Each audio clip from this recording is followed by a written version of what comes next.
نبقى هنا كي يزول الألم سوف نبقى هنا كي يزول الألم. السلام عليكم warahmatullahi wabarakatuh. Waalaikumsalam. Alhamdulillahirabbil alamin. Wassalatu wassalamu ala asyrofil anbiya'i wal mursalin wa ala alihi wa sahbihi wa man da'a bi da'watihi wa iltazama bi tariqatihi wa tarasama bi dawamati al-aqidah al-islamiyyah al-asasan li fikratihi wa ahkam syar'iyyah fi qiyasati a'malihi wa masdara ihkamihi. Asyhadu an la ilaha illallah wa asyhadu anna Muhammadan abduhu wa rasuluhu la nabiyya ba'dah. Wa qala Allah ta'ala fi kitabihil karim, a'udzu billahi minasy syaithanir rajim. Bismillahirrahmanirrahim. In ahsantum ahsantum li anfusikum wa in asa'tum falakum. Alhamdulillah, puji dan syukur senantiasa kita panjatkan kepada Allah Subhanahu wa taala, Zat yang Maha Rahman, yang Maha Rahim, yang tentunya kepadanya lah kita menyembah, karena tidak ada satupun yang menciptakan manusia, mematikan manusia, dan kepadanya kalau akan kita kembalikan kecuali pada Allah Subhanahu wa taala.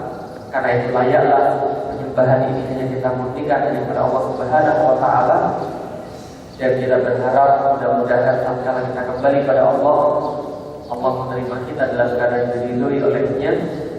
Kita termasuk jiwa-jiwa yang dipanggil Allah dengan lembut, dan mudah-mudahan Allah memberikan kita kenikmatan yang tiada batas berupa surga yang telah dijanjikannya kepada kita.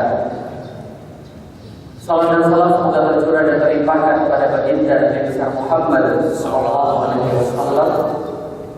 Sungguh kita terputar kepada beliau karena kebaikan dan kebenaran hanyalah dari lisan dan amalan beliau, dan tidak ada contoh kebaikan, tidak layak contoh kebenaran kecuali pada diri Rasulullah SAW.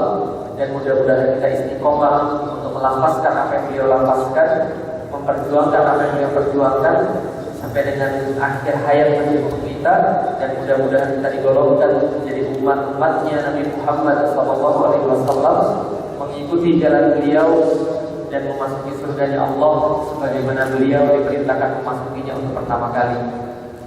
Alhamdulillah, ikhwan wal akhwat yang dirahmati Allah, jadi pada hari ini kita bisa berjumpa dan bermuajahah. Dan pada hari ini pagi ini saya diminta oleh panitia untuk menyampaikan sebagian daripada buku saya. Judulnya adalah How to Master Your Habits. Jadi ini adalah buku yang ketiga yang saya tulis. Buku pertama judulnya Beyond Inspiration, buku kedua judulnya Muhammad Al-Fatih yang semalam saya sampaikan di rumah di Masjid Tur Said. Nah, jadi buku pertama yang saya tulis ini, Beyond Inspiration, adalah hasil pengalaman selama saya menjadi seorang muslim. Jadi saya masuk Islam sekitar tahun 2002, buku Beyond Inspiration terbit tahun 2010.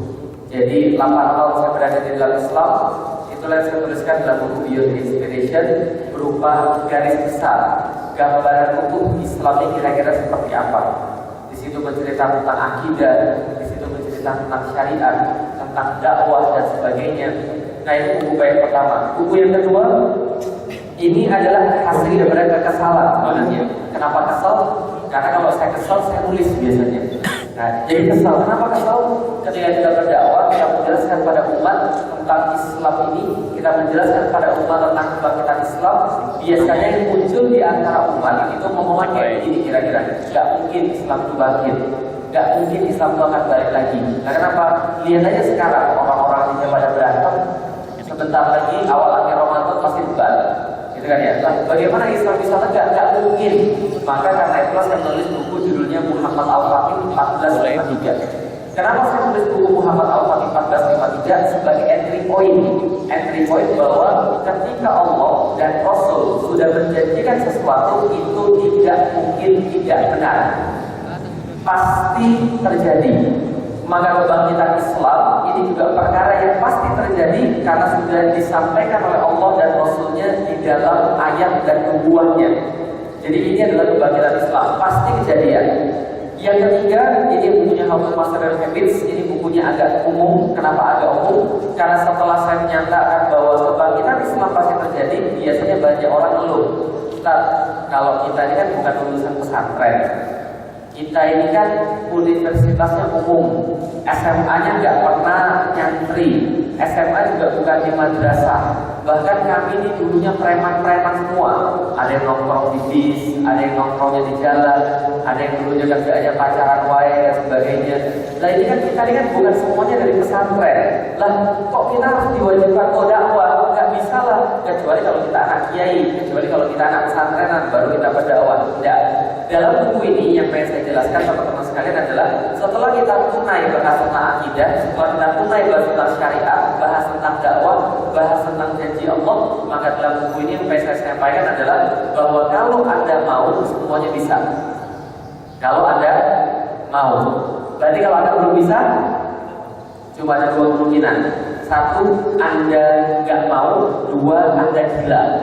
Gitu kan ya? Jadi kalau orang nggak bisa melakukan sesuatu yang diperintahkan oleh Allah, itu ada dua kemungkinan. Satu, dia nggak mau. Dua, dia gila. Contoh, ada seorang akhwat diperintahkan, yuk tutup aurat misalnya. Alasannya biasanya apa? Belum siap. Belum siap itu mau atau nggak mau? Nggak mau. Kalau dia mau bisa nggak? Bisa. Kalau dia mau bisa. Yang kedua, dia gila. Paham ibu-ibu sekalian? Berarti kalau ada orang yang nggak tutup aurat, ya apakah dia belum balik? Apakah dia nggak mau atau dia gila?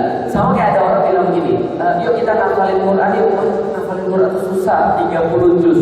Bukan nggak bisa, tapi nggak mau. Kalau mau bisa atau enggak? Bisa. Jadi urusannya bukan bisa atau tidak bisa, tapi mau atau tidak mau. Kalau ada orang bilang, saya tuh nggak mau Ustaz ngafalin Quran, ya saya masih terima. Tapi kalau ada orang bilang, saya nggak bisa terima. Nah, kenapa? Karena apapun yang Allah perintahkan kepada manusia, pasti mampu manusia lakukan. La yukallifullahu nafsan illa wus'aha. Maka Allah tidak akan memberikan manusia kecuali dengan keluasannya, kesanggupannya.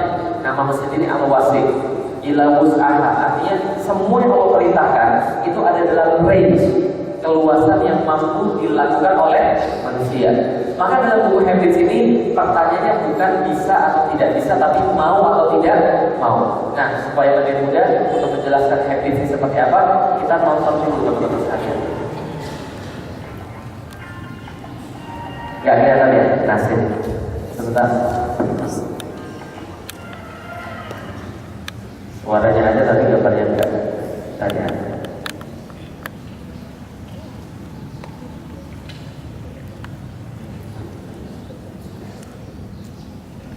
Mudah-mudahan bisa kelihatan gambarnya. Oke. Tahu siapa ini? Tahu siapa? Namanya Tiger Woods. Dia seorang pegolf profesional. Bisa begitu loh menurut kalian? Pernah main golf? Gak pernah, sama.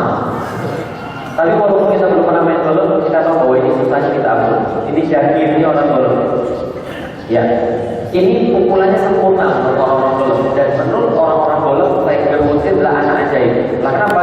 Karena dia menjuarai turnamen golf di saat orang-orang lain belum bisa menjuarai.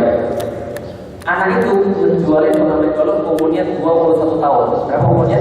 21 tahun menjuarai turnamen golf di saat yang lain menjuarai turnamen golf dunia harus berusia minimal 40 kalau enggak 60 tahun baru jadi juara. Dia juara umur berapa tadi? 21 tahun menjuarai turnamen golf, dan tebak kira-kira dia kaya atau enggak teman-teman sekalian?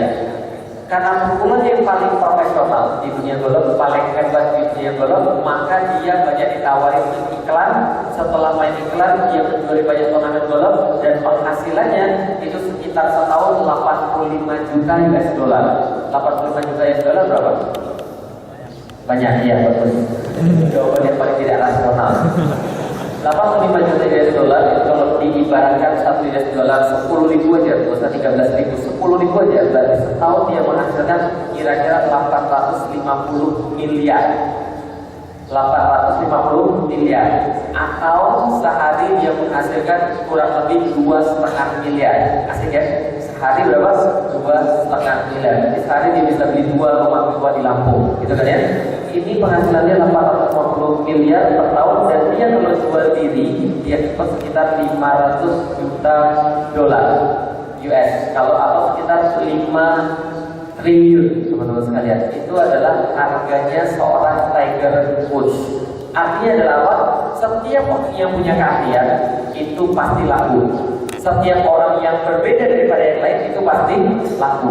Walaupun di dunia juga sama. Ini kalau orang kafir juga melakukan tetap sama. Kalau dia mau melakukan habits, dia jadi sesuatu. Itu namanya habits. Sesuatu yang bagi kita nggak kebayang, bagi mereka biasa. Lihat yang lain. Kalau nggak biasa main bola, lihat main bola aja lah. Ini main bola. Suka main bola? Nah lihat nih, kalau suka main bola. Lihat. Beda ya kayak orang Indonesia main bola ya.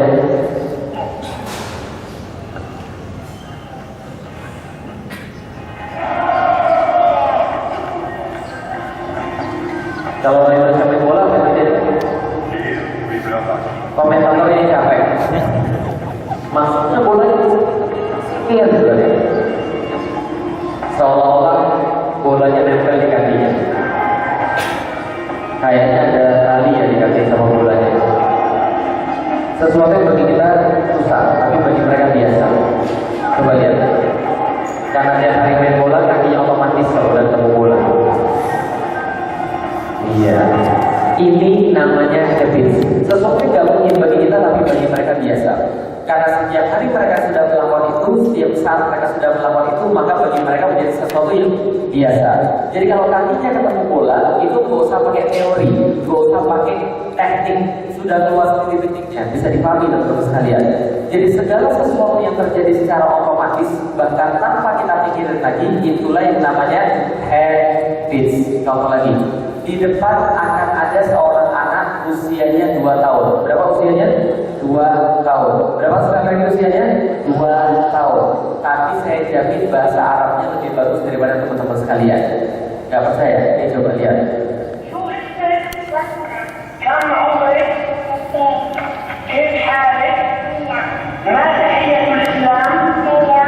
Tuh. Siapa yang Tuhanmu? Allah. Di mana Allah? Di sana. Siapa Nabimu? Muhammad. Lahirnya Makkah. Hijrahnya Madinah. Agamamu Islam.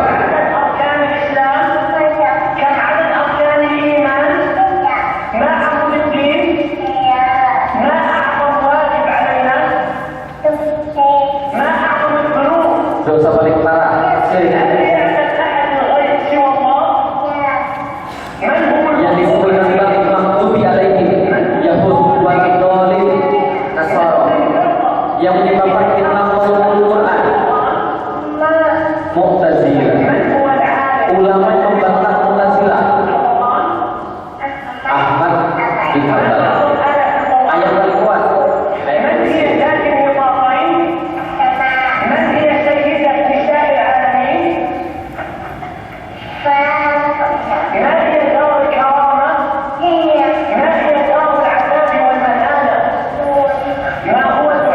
Doa bangun tidur.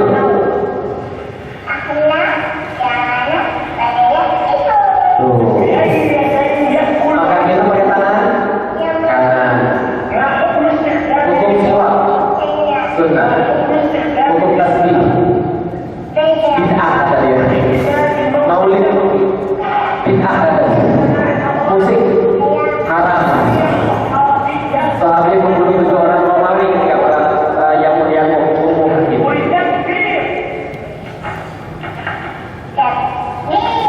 Iya, keren ya.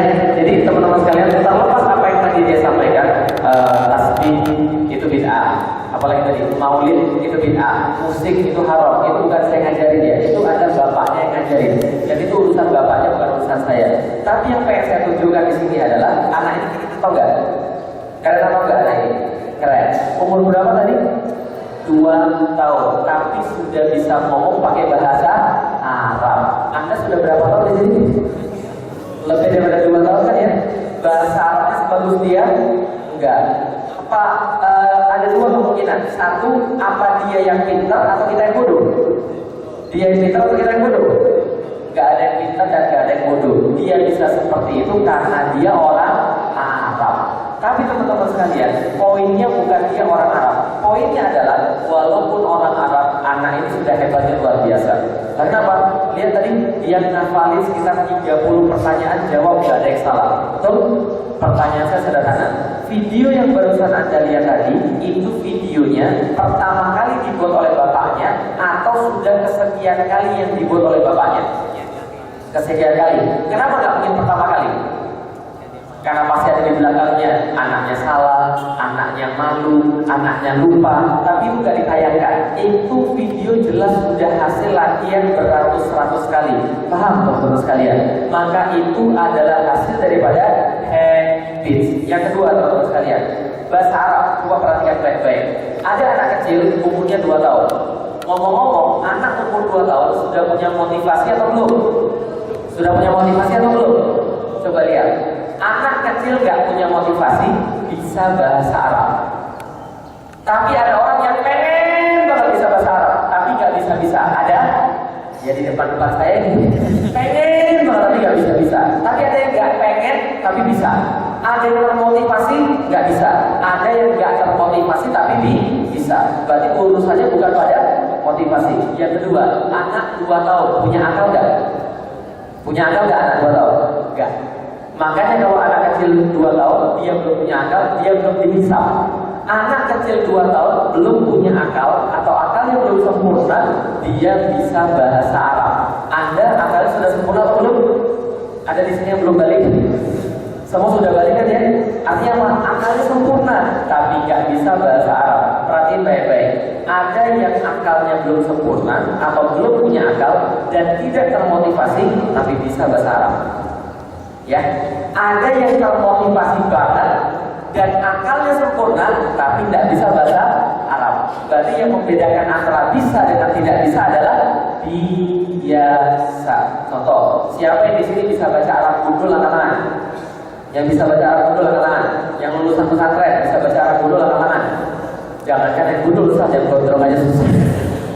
Oke, yang sudah bisa jangan ikut-ikutan. Ini khusus bagi yang belum bisa. Oke, yang belum bisa coba baca. Kalau itu nggak kelihatan di sini aja. Bisa baca? Blank, blank. Oke, sekarang saya tanya. Siapa di sini yang mau belajar baca Arab gundul angkat tangan katakan saya? Mau?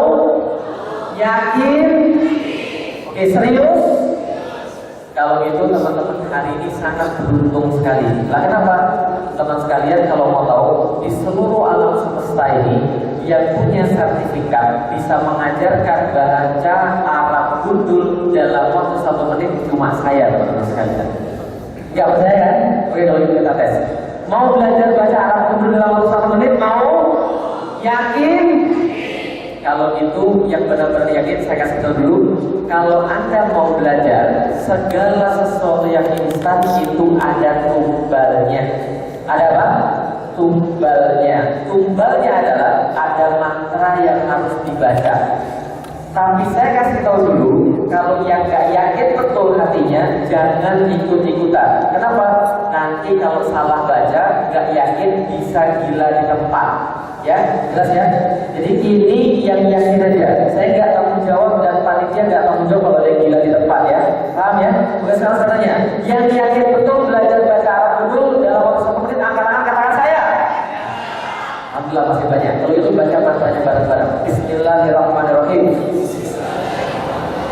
La haula wala quwwata illa billah. Sekarang sudah bisa baca. Oke, baca keras-keras. Baca keras. Yang di bawah. Terima kasih. Bisa kan? 1 menit saya ngajarin doang. 1 menit baca Arab pun nggak ada harokat sama sekali. Ini adalah bahasa Arab gundul segundul-gundulnya teman-teman sekalian.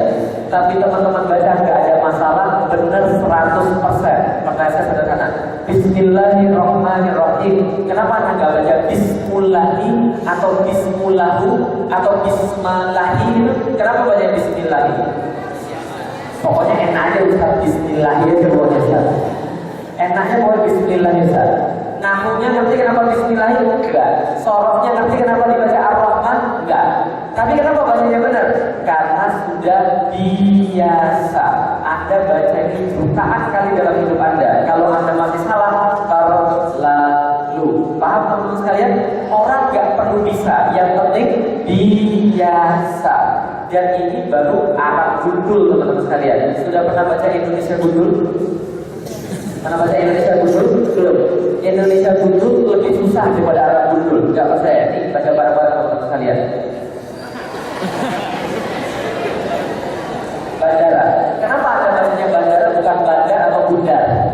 Kenapa bacanya bandara? Pokoknya gitu aja Ustaz pokoknya. Yang di bawahnya? Yang di bawah? Antum lagi di mana? Orang muslim nggak akan bisa baca antum. Yang di bawah? Yang di bawah? Kesana atau kesini?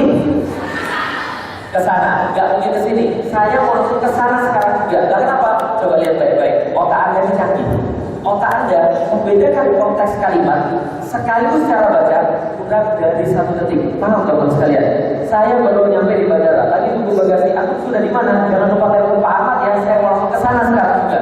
Otak Anda membedakan konteks kalimat dalam waktu kurang daripada 1 detik. Tapi kalau ini dikasih pada orang Arab yang baru belajar bahasa Indonesia sampai yaumil kiamat dia nggak bisa baca. Paham teman-teman sekalian? Ini Indonesia gundul. Arab gundul lebih mudah. Karena apa? Bahasa Arab itu vokalnya cuma 3. A, I, U. Itu aja kan ya? Berarti bacanya kalau Anda baca ba atau bi atau u 30% benar. Paham teman-teman sekalian?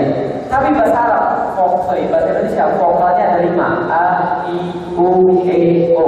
Bahasa Arab nebak-nebak benar 33%. Bahasa Indonesia nebak-nebak benarnya berapa?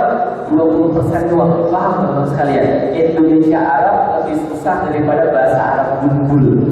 Cuma karena Anda sudah biasa, Anda bisa membedakan. Pada bahasa Indonesia itu bahasa yang paling tidak jelas. Paham teman-teman sekalian? Contoh, pengajian. Kata dasarnya apa? Kaji ditambah samaan jadinya pengajian. Betul begitu? Belajar ditambahin samaan jadinya kok bukan pembelajaran? Kenapa jadi pembelajaran? Itu nggak ada aturan sama sekali, hafalan semua. Paham teman-teman sekalian? Sehingga orang bisa berbahasa Indonesia baik dan benar itu sudah mengeluarkan usaha lebih besar daripada belajar bahasa Arab. Cuma Anda nggak terbiasa aja. Paham sampai di sini? Ini namanya habits. Otomatis Anda sudah bisa baca. Otomatis Anda sudah bisa baca ini dan ngerti seperti apa. Oke, kalau gitu kita lihat lagi. Enak? Enak? Enak. Apalagi belum sarapan. Enak? Enak. Enak? Enak. Enak teman-teman sekalian? Enak banget. Tahu nih daging apa? Nih. Jangan lama-lama. Jijik. Nah, kenapa? Nih, orang-orang muslim itu ketika lihat babi, jijik. Ketika dengar babi, jijik. Yang perlu saya sampaikan kepada teman-teman sekalian, nih, ini penting banget. Kita berpikir, berkata-kata, berbuat itu otomatis.